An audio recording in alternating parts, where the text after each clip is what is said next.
गुंतवणूक ही भविष्याच्या सुखदायी चित्राचं आशादायी बीज असतं। गेल्या 2.5 वर्षात महाराष्ट्र हा उद्योगधंद्यांच्या बाबतीत भारतात अग्रेसर राहिला आहे आणि त्याचं एकमेव कारण म्हणजे ह्या मातीत जन्माला आलेले कल्पक लोक आणि त्यांच्या कल्पनांना साकार करण्यासाठी पाठीशी उभे राहिलेले एकनाथ शिंदे साहेब। हेच कारण आहे की देशातील स्टार्टअप्समध्ये महाराष्ट्राचा पहिला क्रमांक आहे। भारतातील एकूण स्टार्टअप्स पैकी 19% स्टार्टअप्स महाराष्ट्रात आहेत, ज्यात 11 युनिकॉर्न्स म्हणजेच 100 कोटींच्या वरच्या किमतीच्या कंपन्यांचा समावेश आहे आणि ज्यामुळे महाराष्ट्रात तब्बल 2,37,000 नोकऱ्यांची निर्मिती झाली आहे।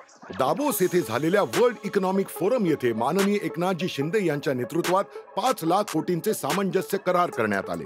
थेट परदेशी गुंतवणुकीमधील देशातील सुमारे 53% गुंतवणूक एकट्या महाराष्ट्रात होते आहे, जी कर्नाटक, दिल्ली, तेलंगणा, गुजरातच्या एकत्रित गुंतवणुकीपेक्षा जास्त आहे। या गुंतवणुकीच्या माध्यमातून महाराष्ट्रात मोठ्या प्रमाणावर रोजगार निर्मिती होत आहे। गेल्या 2 वर्षात 2 लाखांहून अधिक लोकांच्या हाताला काम मिळालं आहे। एकीकडे स्टार्टअप्स वाढत असताना काही नवीन उद्योगही महाराष्ट्रात उभे राहत आहेत। 1,74,000 कोटी गुंतवणुकीच्या 5 विशाल प्रकल्पांना महायुती सरकारनं मान्यता दिली आहे, ज्यात टॉवर सेमीकंडक्टर, नवी मुंबई 83,000 कोटी, स्कोडा फॉक्सवॅगन, चाकण 15,000 कोटी, टोयोटा किर्लोस्कर छत्रपती संभाजीनगर 21,000 कोटी, बिडकीन औद्योगिक क्षेत्र 52,000 कोटी, बल्क ड्रग पार्क रायगड 2,442 कोटी यांचा समावेश आहे।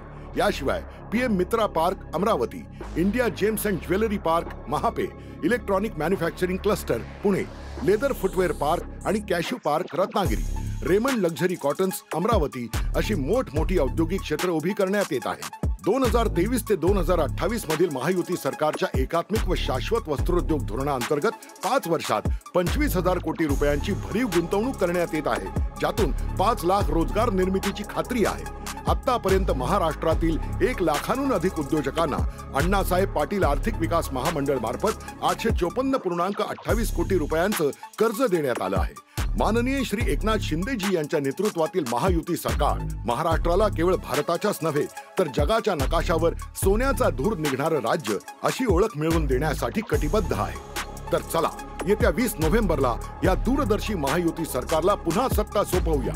धनुष्यबाणासमोरील बटन दाबूया, कारण केलंय काम भारी।